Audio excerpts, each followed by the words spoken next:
en los años 70 ya va a haber como un destape, por decirlo de esta manera, de lo que serían como los elementos o los posicionamientos principales que va a asumir la ideología de género, que al menos en principio correspondería con esta tercera ola de feminismo, que remite, ¿no?, en sus inicios a Simone de Beauvoir, que es lo que habíamos visto la ocasión anterior.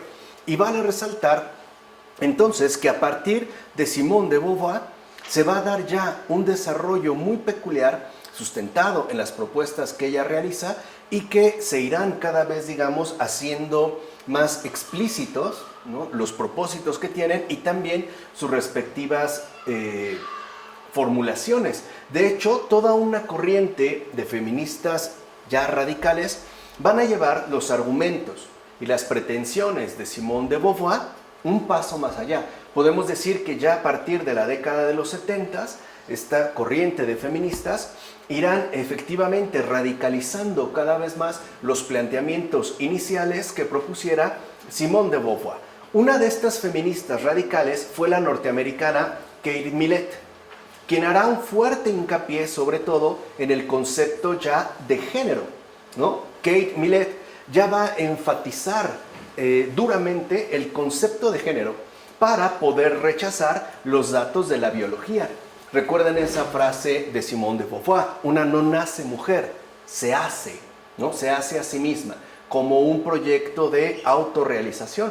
Y algo que llama la atención y que debemos también mencionar es que, curiosamente, ¿no?, se busca rechazar los datos de la biología, o sea, se rechaza que haya algo natural que defina esencialmente a la mujer, en general también al hombre. Por eso se utilizará a manera de sustituto el concepto de género con toda la carga sociocultural y discursiva que contiene. Y no obstante, a pesar de que se rechaza la naturaleza como un dato sólido a partir del cual entender la realidad tanto del hombre y en especial de la mujer, ¿no?, se ensañan contra la naturaleza. Pues es tanto como decir que se ensañan con algo que rechazan o con algo que en definitiva dicen no existir. Y esto lo vamos a ir viendo a continuación. Kate Millett, por ejemplo, es quien defenderá el carácter cultural del género. O sea, ya Kate Millett, ¿no?, establece este concepto de género en base a su carácter cultural, que será definido, según ella, como estructura de la personalidad conforme a la categoría sexual, ¿no? Ahí es la primera que va a insistir ya que el género posee un carácter netamente cultural y que además será definido en términos de estructura de la personalidad, la cual, ¿no?, irá emergiendo en base al contexto particular que se trate y sobre todo en tanto hará referencia a la categoría sexual. Además, otra feminista especialmente controversial fue la canadiense Shulamit Firestone, quien declarará que las feministas tienen que cuestionar, fíjense, aquí ya se ve, ¿no?, como esta radicalización patente. Dice Firestone, no, las feministas tienen que cuestionar no solo la cultura occidental, sino también la organización de la cultura en sí misma. O sea, hay que ir, pues, ¿no?, a la organización de esto llamado cultura, precisamente para que pueda finalmente incluirse el género en tanto carácter cultural. Por supuesto, tal cuestionamiento no va a dejar de lado la propia organización de la naturaleza. Es lo que les decía, o sea, en un principio se supone que esta no cuenta, pero como es algo ineludible, pues o bien habrá que reorganizarla, o bien simple y sencillamente habrá incluso que destruirla, ¿no? Por eso, aunque se insiste en el carácter eminentemente cultural del concepto de género, no se puede pasar sin más por la naturaleza. Habrá pues que hacer algo con ella. Así, puede decirse que para el feminismo radical que nace en la década de los años 70, o sea, el feminismo posterior ya a Simone de Beauvoir, el problema de la opresión de la mujer lo inunda prácticamente todo. O sea, ya no se remite, por ejemplo, a una cuestión estrictamente económica.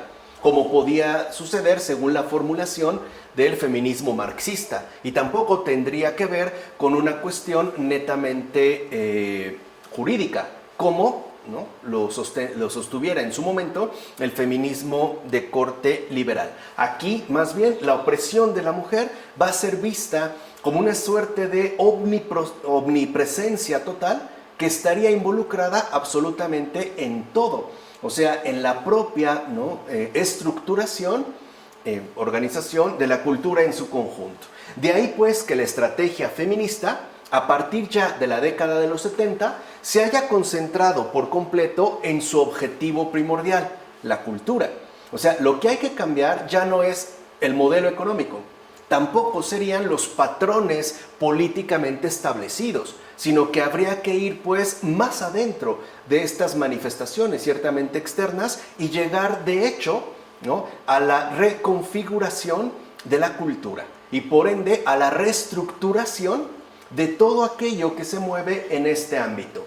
De hecho, Millet es la que inmortalizará en su obra Política Sexual de 1969 una frase que a final de cuentas será el lema principal de los grupos feministas, ¿no? La frase de Kate Millett, que sigue siendo, digamos, uno de los estandartes fundamentales de los grupos feministas radicales, es: lo personal es político.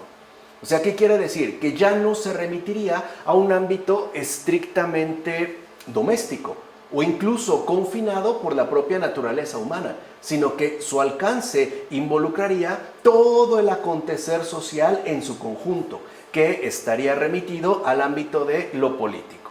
Así pues, la noción de patriarcado que dijimos, ¿no? Es la que inventara en su momento Engels, es la que encontrará especial significación en este marco, en tanto, fíjense, ahora ya entendido, como régimen político de una dominación masculina que va más allá de las dimensiones públicas.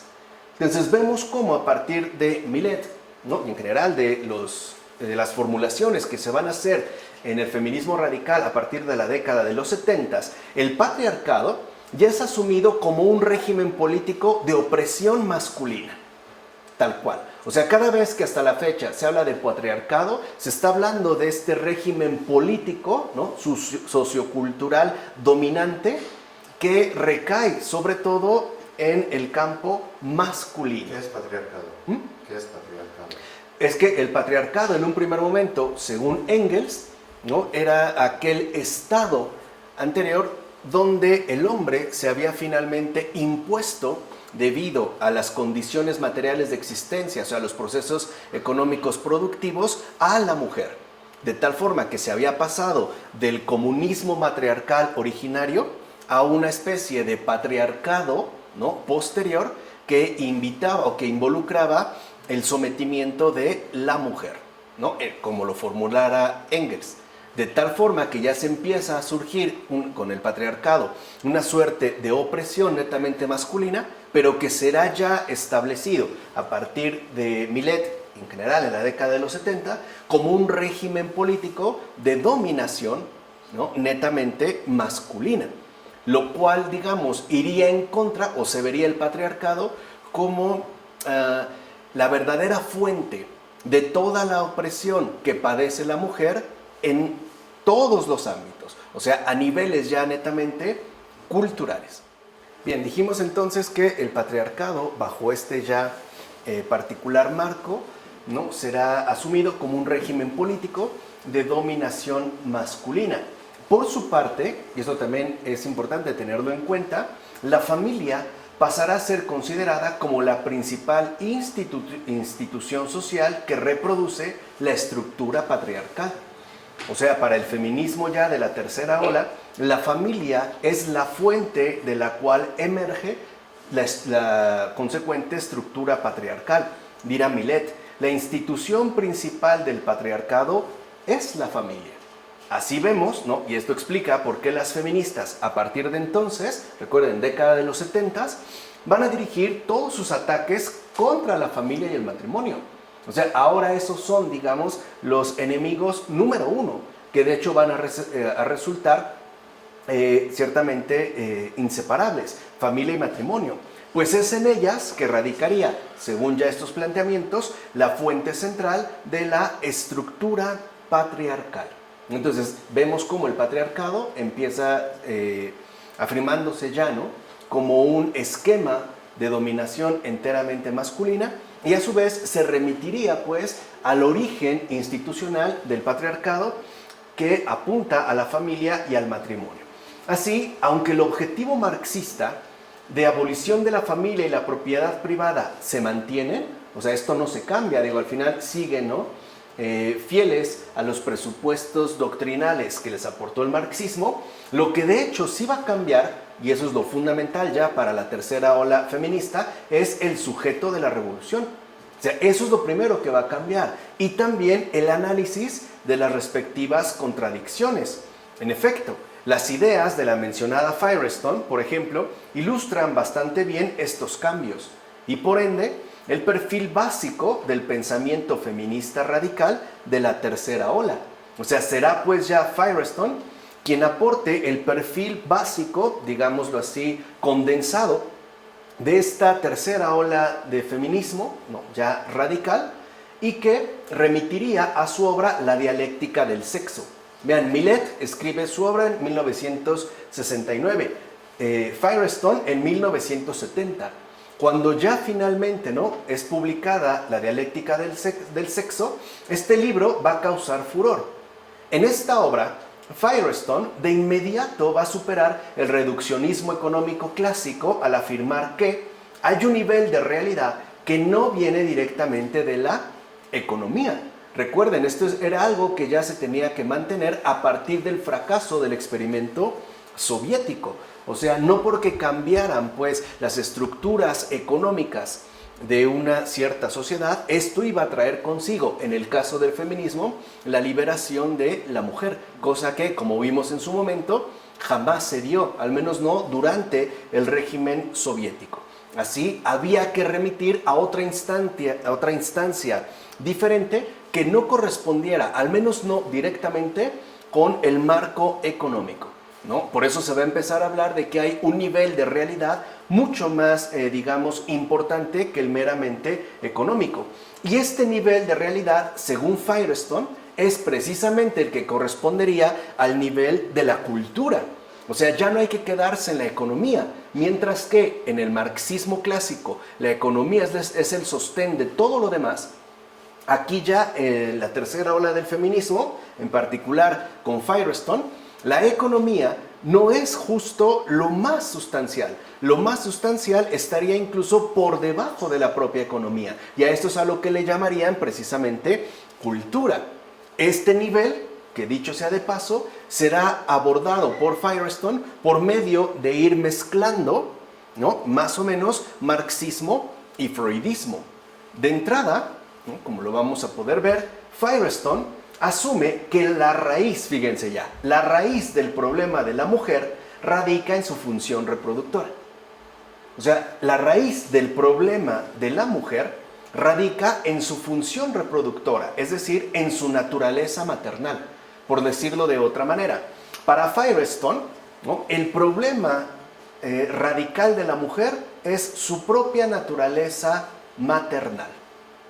Ese es el verdadero problema, esa es la raíz del problema, ¿no?, su función reproductora, su naturaleza maternal. De hecho, va a trazar un paralelismo con los problemas productivos del proletariado a tal grado que incluso llega a dominar Firestone a la mujer como clase sexual. O sea, si dentro pues del marco económico aparecía el proletariado como una clase social determinada, ahora Firestone va a llevar a la mujer, entendida ya no bajo un problema meramente productivo, sino bajo un problema netamente reproductivo, de tal forma que la mujer será ahora asumida en términos de clase sexual. Así pues, si el proletariado, según las teorías marxistas, ¿no?, que son las que están, digamos, respaldando estos planteamientos al principio, hace su revolución, que como habíamos visto consistiría en expropiar los medios privados de producción, entonces las mujeres, sostendrá Firestone, también deben llevar a cabo la suya a través de poner bajo su entero control la reproducción. En eso consistiría precisamente su respectiva revolución femenina en tanto clase sexual. Según Firestone, solo de tal revolución que dijimos, ¿no?, apunta a poner bajo su entero control la reproducción, ¿no?, solo de tal revolución femenina se podía esperar entonces la abolición de las clases sociales. O sea, para que no haya clases sociales, no necesariamente tiene que desaparecer únicamente el capitalismo, tiene que acabarse con la familia. Tiene pues que destronarse al matrimonio como institución social primordial. Eso es lo que se está sugiriendo. Entonces, de esta forma, Firestone va a proponer una suerte de programa mínimo, ¿no?, que sería, digamos, como la exposición programática para la revolución feminista, que va a estar compuesto por 4 puntos. Son los siguientes. Primero, ¿no?, según Firestone, habría que abolir la función reproductiva de la mujer. Recuerden, se entiende la abolición de la función reproductiva de la mujer en términos de revolución femenina. Ese es, pues, ¿no?, el objeto de su respectiva revolución. Y además, esto tendría que darse con arreglo a las tecnologías de la reproducción artificial y la legalización del aborto. Aquí vemos cómo entonces, a partir de Firestone, el aborto es visto como un medio revolucionario que acabaría precisamente con la situación opresiva que padece la mujer dentro de la estructura patriarcal. No se está viendo pues ya como un asunto netamente jurídico, sino como una cuestión netamente cultural, que comprometería pues, ¿no?, el tejido de toda la sociedad en su conjunto. Segundo punto de Firestone, ¿no?, dentro de este resumen programático. Habría también que lograr la absoluta independencia económica de mujeres y niños, lo cual ciertamente supone abandonar la economía capitalista para poder adoptar un sistema socialista. O sea, de pasada, pues, ¿no?, hay que acabar también con el capitalismo e imponer en su lugar un sistema socialista. ¿Cuál es este sistema? ¿Cómo es este sistema? ¿Cómo es este sistema? Que no haya, pues, digámoslo así, un modelo, ¿no?, capitalista que permita, por ejemplo, la explotación económica de la mujer.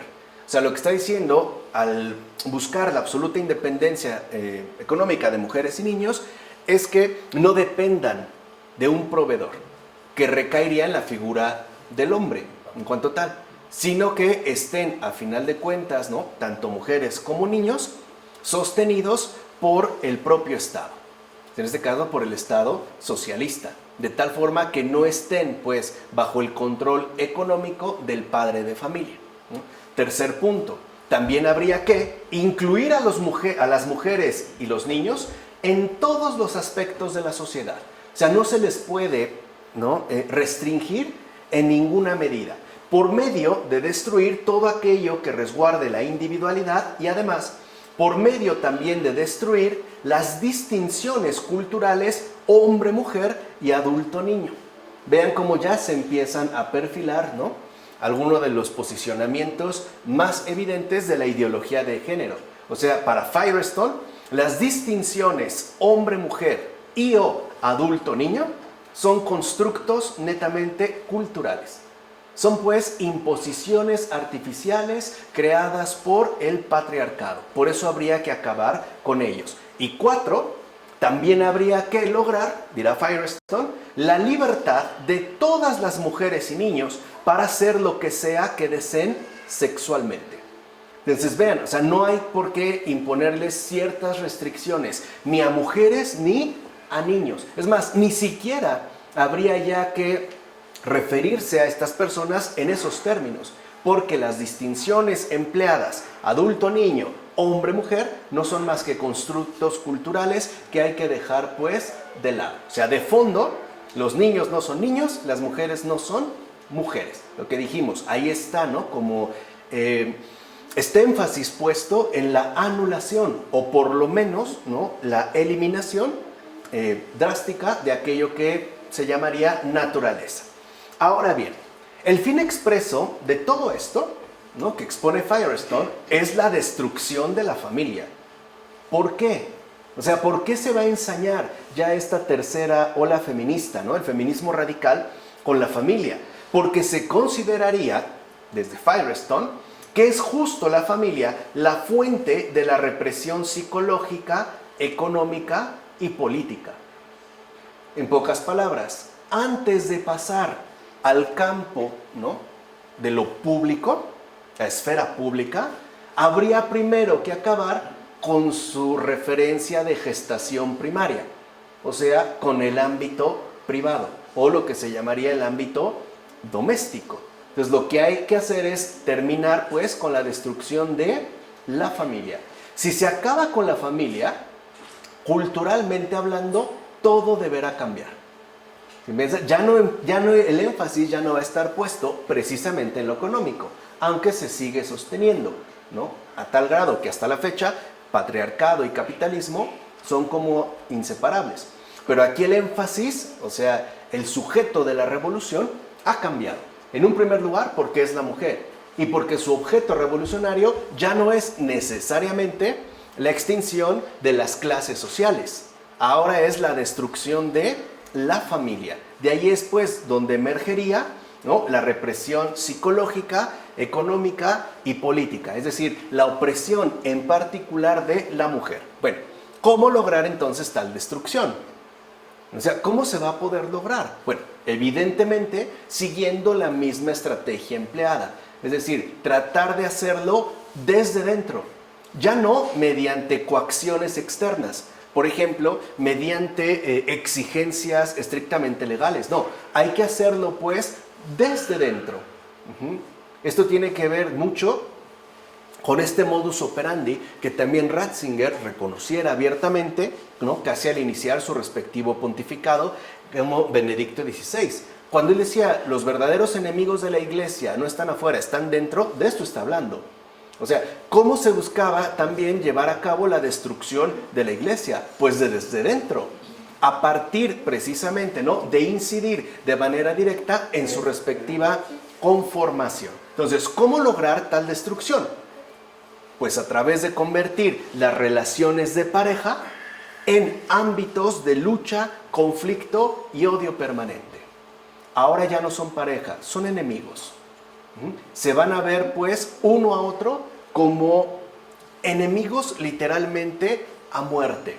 La mujer le va a reclamar al hombre que es por él que vive en esa opresión. Y el hombre también le va a reclamar a la mujer que no quede sometida, ¿no?, a lo culturalmente dado. Pero más allá, pues, de las argumentaciones que puedan darse, lo importante es promover, y ya lo habíamos visto, ¿se acuerdan?, ¿no? Cuando habíamos hablado del postmarxismo, lo importante va a ser promover un ámbito, un ambiente de perpetua conflictividad. O sea, ¿qué se siembra? Pues, odio. Y esta va a ser en efecto, no, este será el plan estratégico de la tercera ola del feminismo radical. O sea, la estrategia ahora consiste en que haya un odio particularmente acentuado en la mujer con respecto al hombre, y que el hombre a su vez también responda con odio a este,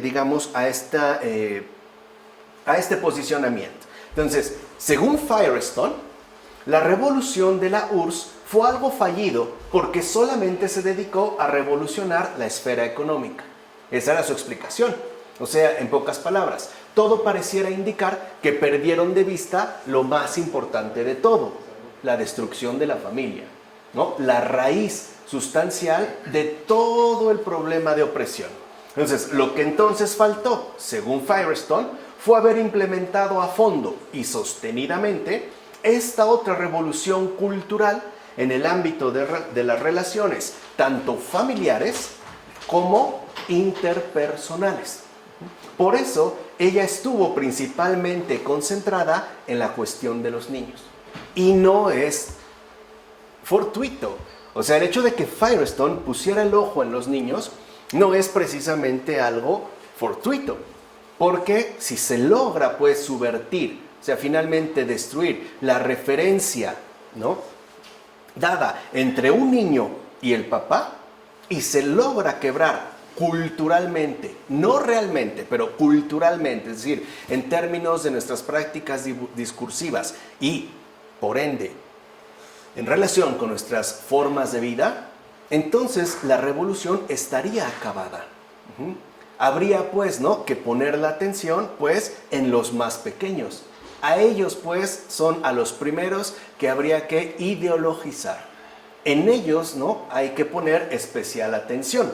En efecto, vean, ella va a mantener dentro de su postura que el socialismo no puede ser construido si no se logran cortar los lazos de una generación con la anterior.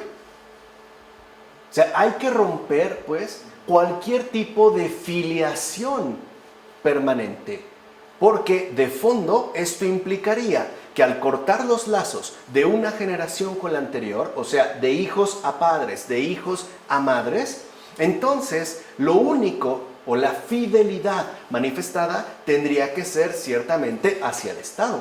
O sea, la única autoridad, pues, aceptable sería el Estado socialista. Es la única manera, ¿no?, en la que podría formatear la familia, o sea, desintegrarla desde dentro. Veamos, dirá Firestone, legalmente los niños siguen bajo la jurisdicción de los padres, o sea, es una mera formalidad legal. Y por eso ellos pueden hacer con ellos lo que les plazca. O sea que, de acuerdo con Firestone, si lo ven, ya no es pues un sentido natural el que vincula a los padres con los hijos, sino una mera cuestión legal. Si se les quita el poder legal, la jurisdicción que los padres tienen sobre los niños, entonces estos ya no les van a pertenecer. ¿Entiende? Por eso hay que romper pues esta filiación. No hay que permitir que los niños sigan bajo la estricta jurisdicción de sus padres. Habrá pues que revolucionarlos, habrá pues que sublevarlos. Algo que, dicho sea de paso, hasta la fecha se sigue manteniendo de forma más o menos velada. El ejemplo más evidente son los múltiples casos donde si un padre o una madre de familia le llama la atención a su hijo o a su hija, ésta le puede llegar a responder que lo va a demandar, que él no tiene ningún derecho sobre él, que él es finalmente algo aparte, que no tiene por qué incidir, al contrario. O sea, él tendría que estar bajo el mando de la exigencia de él, en tanto niño o en tanto pequeño, ¿no? O sea, se podrían pues invertir las cosas, por decirlo de otra manera. Las relaciones padres e hijos, madres e hijos e hijas, etcétera, ya no es una cuestión familiar. Es una cuestión de conflictividad, ¿no? Ahí es donde se ha sembrado.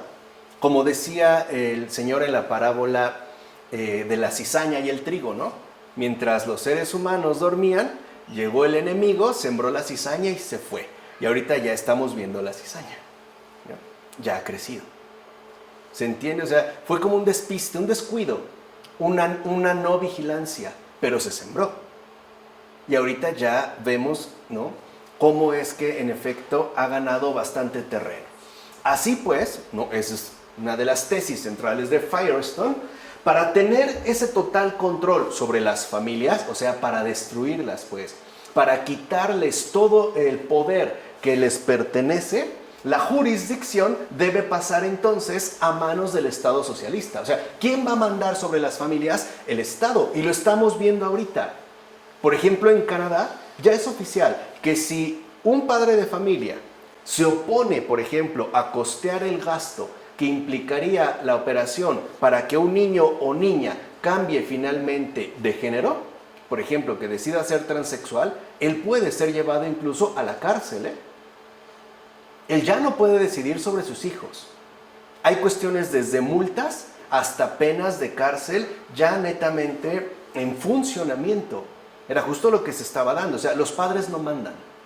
Pues, el que manda es el Estado, entiendas, en este caso socialista.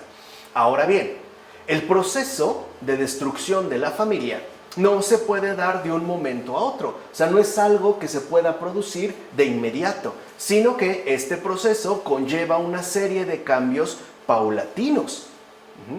Y eso lo sabía muy bien Firestone. O sea, es algo que hay que ir logrando poco a poco. Y estos cambios paulatinos, como va a sostener la propia Firestone, involucran incluso la promoción de la pedofilia. ¿Por qué la promoción de la pedofilia? Porque eso sería subvertir, o sea, revolucionar esta maldita institución patriarcal llamada familia. Ya no tendría que haber, como les decía, lazos de parentesco. Todo eso tendría que desaparecer. Ya no tendría que verse como pedofilia, el hecho de que un adulto tenga relaciones, por ejemplo, con un niño. Eso pertenece a la estructura, ¿no?, patriarcal de opresión. Tendría que darse más bien una situación completamente subversiva, o sea, completamente distinta. Estos cambios, fíjense, ya la propia Firestone los va a describir de la siguiente manera. Dijimos, no son cambios repentinos, tienen que ser cambios literalmente paulatinos, ¿no? O sea, hay que ir ganando terreno poco a poco. Dice Firestone, al principio, en el periodo de la transición, las relaciones sexuales serían probablemente monógamas. O sea, al principio quizá, todavía las relaciones sexuales serían quizá monógamas, incluso si la pareja decide vivir con otros. Esto sería, ¿no?, el periodo de transición, palabras de la propia Firestone.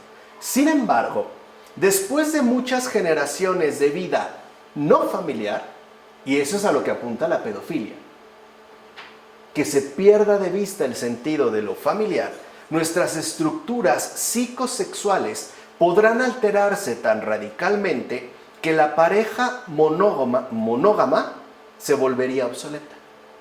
O sea, lo que llamaríamos pues matrimonio quedaría como algo netamente obsoleto. Dice, solo podemos adivinar lo que podría reemplazarla. O sea, según Firestone, una vez desaparecida la familia monógama, ¿qué va a suceder? ¿Qué va a sucederle? ¿Quién sabe? ¿Qué va a venir? No sé. Pero ya hace algunos planteamientos. Dice, quizás matrimonios por grupos maritales transexuales, los cuales también involucran niños mayores, no lo sabemos. Y aquí hay una astucia retórica. Firestone dice, no lo sabemos, pero lo sugerimos. Hoy ya hay matrimonios colectivos. Hay quienes hablan, por ejemplo, ¿no?, del pluriamor, de un amor ciertamente colectivo, donde a pesar de que puedan darse todavía en el marco de una cierta pareja, asimismo no se anulan el encuentro sexual con muchas otras, ¿no?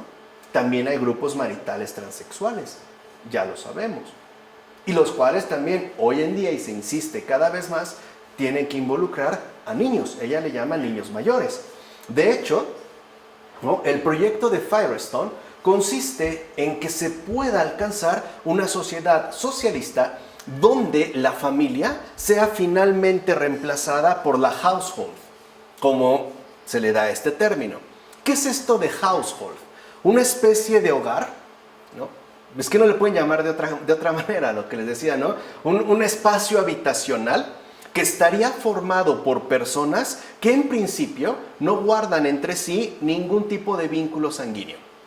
O sea, ya no habría padres e hijos directos, sino personas de todo tipo, hombres, mujeres, niños, que se reúnen para convivir, incluso, evidentemente, en términos sexuales, sin ningún tipo de vínculo sanguíneo. Tendría que darse, pues, una destrucción de la familia.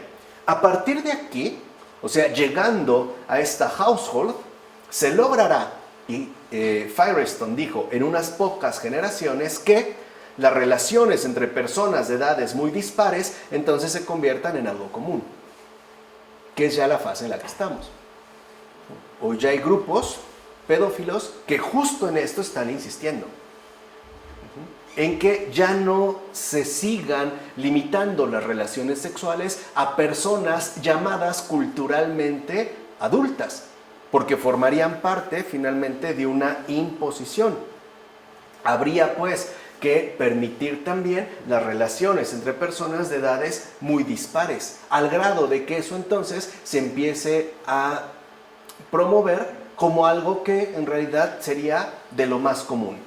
En consecuencia, añade Firestone, el concepto de infancia será abolido. Los niños tendrán plenos derechos legales, sexuales y económicos. Sus actividades educativas laborales no diferirán de las de los adultos. Durante los pocos años de infancia, habremos reemplazado la psicológicamente destructiva paternidad de 1 o 2 adultos arbitrarios por la difusión de la responsabilidad del cuidado físico sobre un gran número de personas.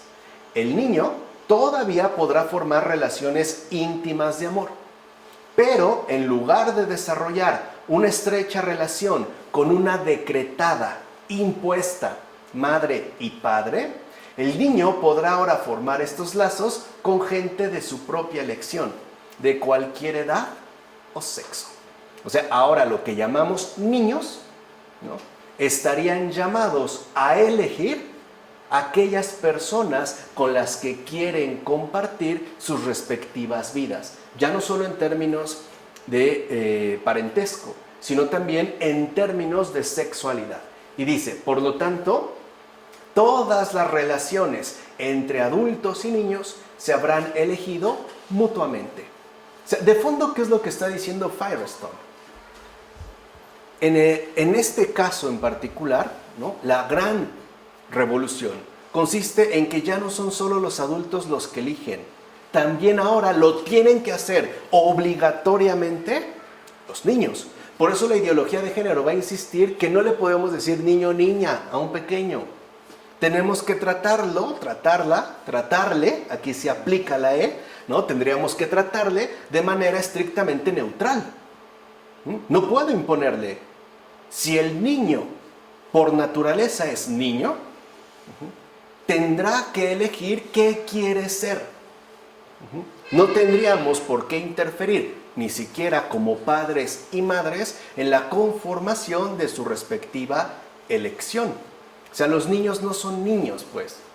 Son una especie de adultos en pequeño. Y al revés, los adultos ya no son adultos. Son una especie de niños en grande. O sea, aquí ya se da, pues, como una total confusión.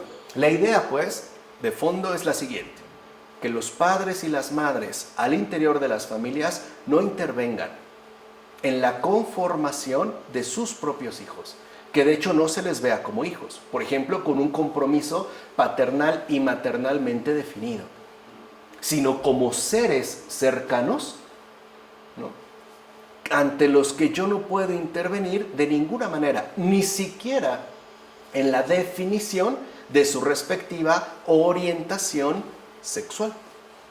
Esto se ve en muchas marcas, por ejemplo, de juguetes. Por eso algunos dicen que no es opresivo que si tienes un niño le des pistolitas o soldaditos para jugar, por poner una imagen muy frecuente. O si es niña, pues utilices colores rosas o pasteles, o que juegue con muñecas. Tienes que permitir que él o ella elija si quiere ser él o ella. Tú, en definitiva, no puedes intervenir. Y justo para que no puedas intervenir, estará pues la sombra del Estado vigilándote y acechándote. Por no decir castigándote y penalizándote. Y de ser necesario incluso, estará encarcelándote. Como ya hay atisbos en varias partes del mundo. Y añade Firestone. Vean cómo, ¿no?, va avanzando dentro de esta propuesta subversiva.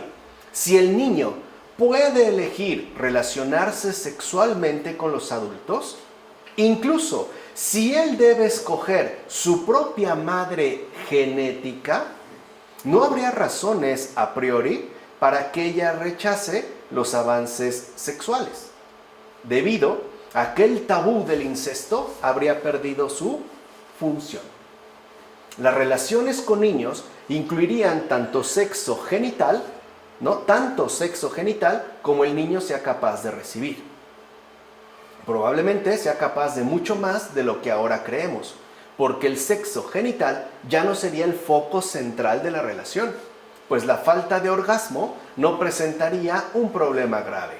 En pocas palabras, el tabú de las relaciones adulto-niño y homosexuales desaparecerá. ¿Qué se entiende entonces ya aquí por estas relaciones, ¿no?, culturalmente establecidas en términos de adulto-niño, de padre-hijo, de hijas-madre, etcétera, etcétera, etcétera? Un mero tabú.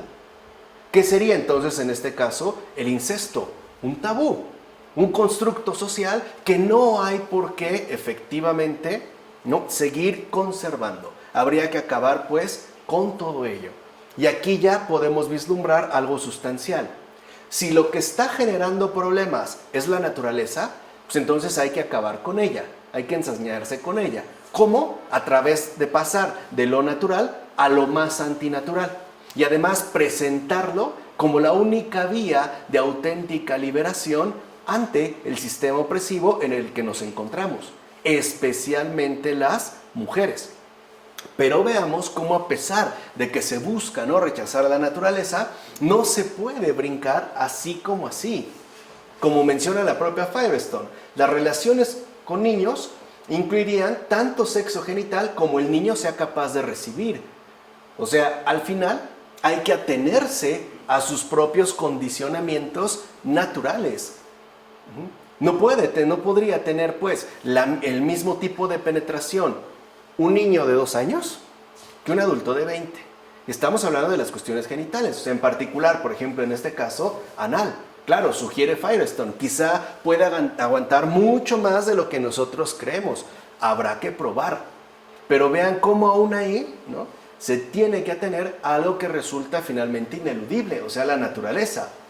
No obstante, ahí es lo que yo les digo, las relaciones pedófilas, según la buena de Firestone, tendrían 2 límites. Claro, para que veamos que es muy considerada. Para que nos demos cuenta de que no dice tonterías, sino que está hablando, ¿no?, con toda seriedad. Las relaciones pedófilas, entonces, según Firestone, tendrían 2 límites. Por un lado, el límite del consentimiento del niño y por otro, el límite biológico.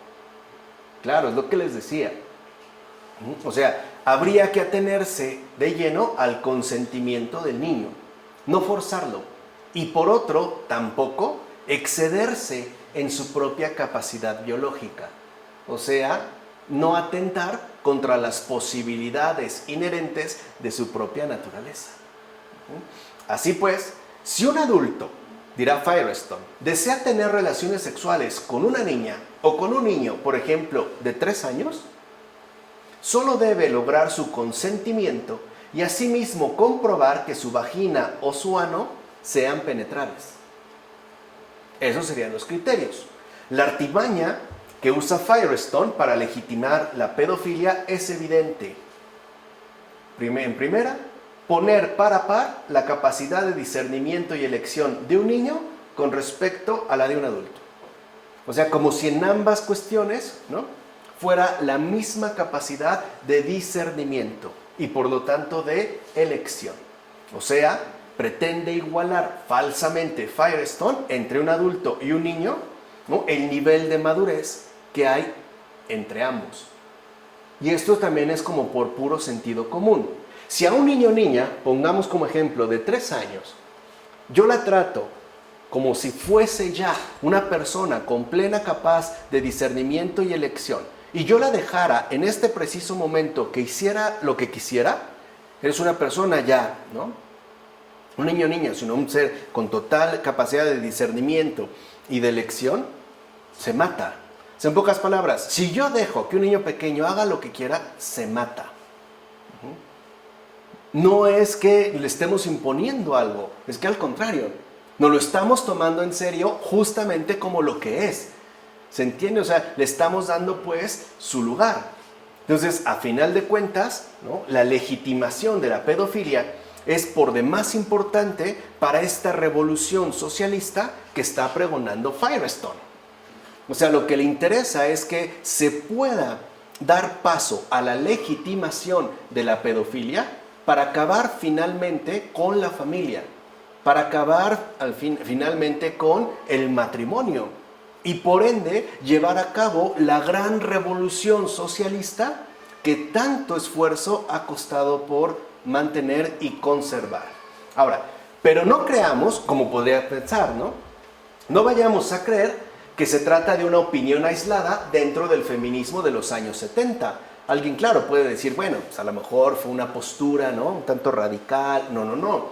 De hecho, también Kate Millett escribió que los niños deberían expresarse a sí mismos sexualmente, quizá entre ellos en un principio, pero también con adultos después. O sea, ¿qué dijo también Kate Millett?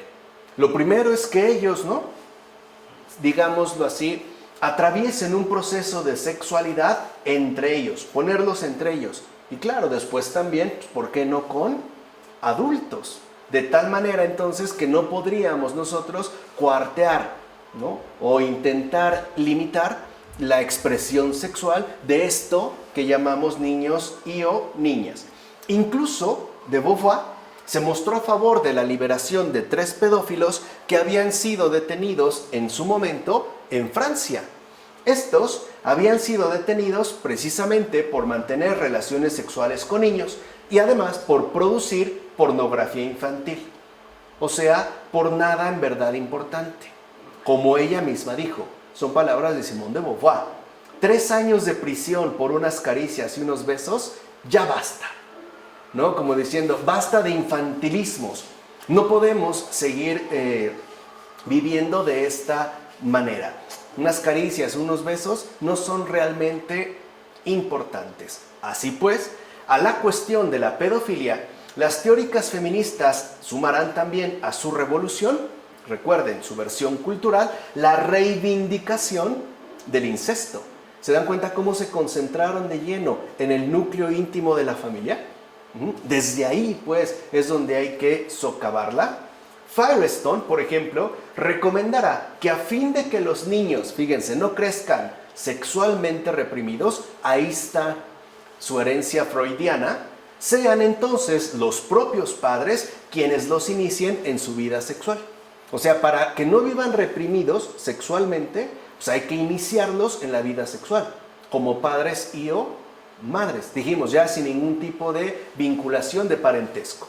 De hecho, Firestone recomienda que la primera felación del niño sea practicada por su propia madre. O sea, que el primer sexo oral lo practique la madre sobre el niño. Esa es su recomendación.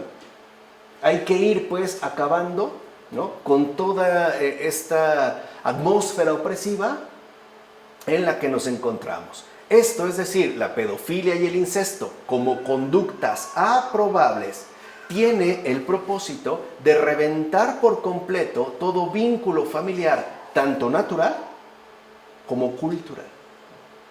Es lo que les decía, o sea, ya no se trata solo de una cuestión que implique, ¿no?, el campo de lo económico, sino la anulación tajante de lo natural y también de lo cultural. Así pues, a partir de los años 70, el feminismo radical propondrá estas vías subversivas, el incesto, la pedofilia, culturalmente destructivas, en términos ya de reivindicaciones programáticas ineludibles. O sea, ya serían las reivindicaciones que tienen que alcanzarse e imponerse cueste lo que cueste. Ya en la década de los 80, otra norteamericana, Sheila Eisenstein, es la que desarrollará con mayor intensidad esta síntesis entre marxismo y feminismo radical.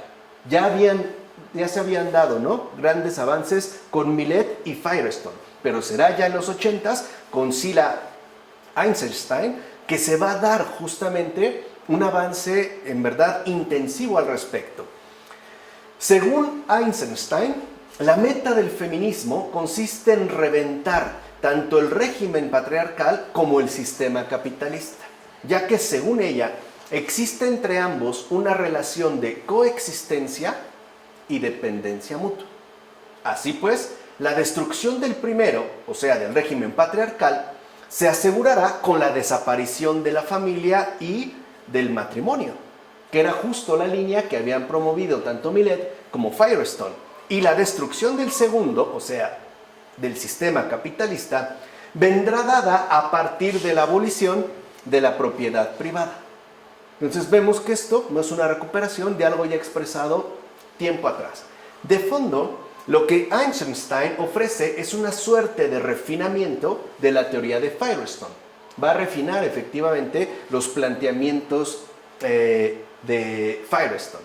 En efecto, con esta suerte de refinamiento, Eisenstein pretende determinar de modo más específico la interrelación entre el supuesto patriarcado y el capitalismo para poder enfatizar la íntima necesidad de que el feminismo sea socialista y de que el socialismo sea feminista. O sea que ahora la revolución, claro, sigue siendo algo de tipo socialista, pero a su vez esta revolución de tipo eminentemente socialista tendrá que ser ahora también necesariamente feminista. En síntesis, Eisenstein buscará ofrecer teóricamente una síntesis armónica entre estas dos posturas. De hecho, su argumento principal consiste en lo siguiente: que la institución familiar es funcional al mantenimiento del capitalismo, ya que, según ella, la familia bajo el capitalismo refuerza la opresión de la mujer. O sea, el capitalismo, pues, ¿no?, por medio de la familia, es justo aquello que refuerza la opresión hacia la mujer. Y añade, la familia apoya el capitalismo a través de proporcionar una manera para mantener la calma, lo cual es una parte muy importante del capitalismo. O sea, que las cosas no estén agitadas, que se mantengan más o menos tranquilas. La familia apoya el capitalismo económicamente, proporcionando una fuerza de trabajo productiva y el suministro de un mercado de consumo masivo. La familia también desempeña un papel ideológico mediante el cultivo de la creencia en la libertad, el individualismo y la igualdad básica de la estructura de las creencias de la sociedad. De ahí pues que los enemigos del capitalismo y de la sociedad libre deban enfocarse en destruir desde dentro su fuente de gestación, la familia. O sea que si lo ven, más importante aún que el propio capitalismo es aquello a lo cual lo vinculan ya de manera cercana, la familia. Entonces, acabar con la familia, ¿qué significa? Significarían al menos tres cosas concretas. Primero, destruir el orden y la protección que ella proporciona. Segundo, destruir la fuerza de trabajo que ella engendra para el mercado. Y tercero, cortar en seco la socialización que ella promueve y engendra. Eso es lo que hay que buscar. Repito, destruir el orden y la protección que realmente ella proporciona. 2. Destruir esa fuerza de trabajo que ella engendra para el mercado. O sea, no hay que tener independencia económica, hay que estar en manos del Estado, entiéndase, socialista. Y tercero, cortar entonces en seco la socialización, o sea, la verdadera filiación familiar que solo ella y nada más que ella promueve y evidentemente engendra, ¿no? Hay que pues dar paso a una anulación de esta familia. A cambio, claro, será el Estado socialista el que deba asumir estas particularidades bajo estos términos. ¿Se entiende? Les dije, el último reducto, ¿no?, inconquistable para cualquier poder político es la familia. Por eso ahora hay que socavarla desde dentro, socavando pues sus propios principios, su propia constitución. Hay pues que subvertirla. Entonces el Estado socialista sería entonces el que asuma estas particularidades bajo estos términos. La socialización debe darse a partir de determinados presupuestos ideológicos, que en efecto sean previamente seleccionados por la dirección política. O sea, hay que ser entrenados en un determinado pensamiento. En la familia no se puede promover libertad de pensamiento. Hay que hacer de la familia, pues, un espacio de adoctrinamiento políticamente oficial. 2. La dirección de la actividad económica, consumo y producción debe quedar totalmente en manos del Estado.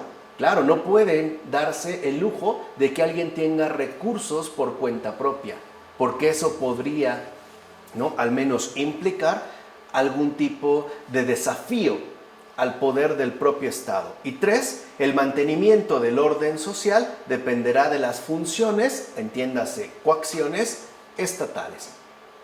O sea, digamos que en conjunto la sociedad tiene que estar bajo el poder omnipresente del Estado socialista.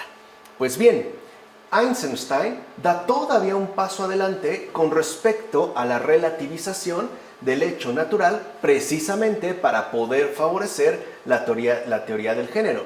En efecto, a diferencia de Firestone, que encontraba, como hemos dicho, ¿no?, en el hecho biológico de la reproducción la raíz de la opresión de la mujer, Eisenstein, por su parte, más bien concluye que la clase sexual no es oprimida biológicamente, sino que es culturalmente oprimida. O sea, se está, digamos, brincando el problema ineludible de la naturaleza, la biología, para enfocar, ¿no?, las cosas desde otra óptica, desde la opresión cultural.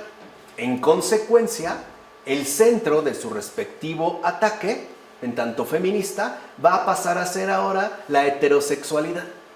Ahora ya aparece, ¿no?, el enemigo finalmente definido bajo esta formulación, la heterosexualidad, es decir, el modo de relación sexual que desde entonces va a ser el más despreciado y odiado por el feminismo contemporáneo.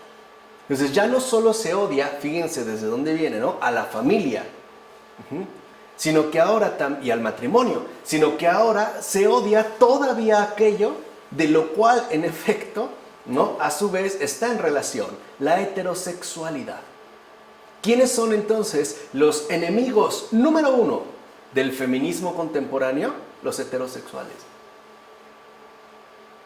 O sea, la naturaleza sexual. Ese es ahora el enemigo número 1. Vean, dirá Eisenstein, el agente de opresión es la definición cultural y política de la sexualidad humana como heterosexualidad. La institución de la familia y el matrimonio y los sistemas de protección legal y cultural que refuerzan la heterosexualidad son las bases de la opresión política de la mujer. O sea que, para acabar con la opresión política de la mujer, hay que erradicar por completo la heterosexualidad y hay que acabar, además, con la institución de la familia y el matrimonio. Así pues, si la heterosexualidad es la base y la génesis de la unidad familiar, entonces aquella debe ser destruida de manera directa para acabar después con la propia familia de manera que indirecta. Esta fue la estrategia de Eisenstein. Firestone todavía se queda pues en, por decirlo así, el contorno familiar. Eisenstein no, da un paso más allá. Y al final, claro, ella reconoce, ¿de dónde ha brotado una familia? Pues de la heterosexualidad. Entonces lo primero que hay que hacer es acabar con la heterosexualidad. Que ya no haya pues relaciones sexuales entre hombres y mujeres. Porque al no haberla, no habrá procreación. Y al no haber procreación, no habrá entonces familia. ¿Se entiende ahora cómo va de allá hacia acá? Ya no tanto de aquí hacia allá. Ya al acabar con la heterosexualidad, ya no hay posibilidad después de génesis familiar. No habrá hijos. Entonces la familia finalmente será destruida, pero de manera indirecta. Por eso se va a promover tanto el activismo gay. Desde aquí se va a reconocer como una estrategia, ¿no?, adecuada para este programa subversivo. Algo que, dicho sea de paso, también es mencionado por otras feministas radicales. La teórica feminista Andrea Dworkin, de la Universidad de Minnesota, afirma, por ejemplo, que todo coito heterosexual constituye una violación contra la mujer. Tal cual. O sea, cualquier tipo de relación heterosexual entre hombre y mujer es violación contra la mujer. Y además que el matrimonio es una licencia legal para la violación. Vean aquí cómo se está dando, ¿no?, justamente esta subversión planteada en términos discursivos. O sea, en pocas palabras, ¿qué es el matrimonio? El amparo legal para llevar a cabo la violación. Andrea Dworkin. Por su parte, la australiana Sheila Jeffries, de la Universidad de Melbourne, dirá que el coito heterosexual es aquello que sostiene al sistema patriarcal. Entonces, si te van dando cuenta, quieren ir como llegar al fondo para de ahí entonces promover los efectos esperados. Y cómo pasar por alto a la francesa Monique Wittig, quien afirmó que ser lesbiana es el rechazo del poder económico, ideológico y político de un hombre. Entonces, ¿cómo se rechaza todo el sistema opresivo dominante? Pues a través de ser lesbiana. Ser lesbiana ya no es solamente una opción de preferencia sexual, es una postura subversiva, o sea, un rechazo del poder económico, ideológico y político de un hombre. De hecho, según Wittig, el lesbianismo ofrece, de momento, o sea, vean, apuntando otra vez a que esto solo es el inicio, la única forma social en la cual vamos a poder vivir libremente. La batalla del feminismo es, pues, una gran guerra cultural. Eso es lo que emerge ya a partir de los 70, con la tercera ola del feminismo, una gran guerra cultural. De ahí que con el feminismo de la tercera ola se ponga el acento en llevar a cabo una modificación, subversión de las formas de vida socialmente aceptadas. Eso es lo que se pretende. Acabar, como les dije, ¿no?, con las formas de vida socialmente aceptadas. Porque estas formas de vida socialmente aceptadas no son más que constructos culturalmente impuestos. En síntesis, se tratará de cambiar por completo, a partir de entonces y hasta la fecha, las formas de vida socialmente establecidas por medio de implementar modificaciones estructurales que asimismo impliquen cambiar los sistemas económicos y políticos.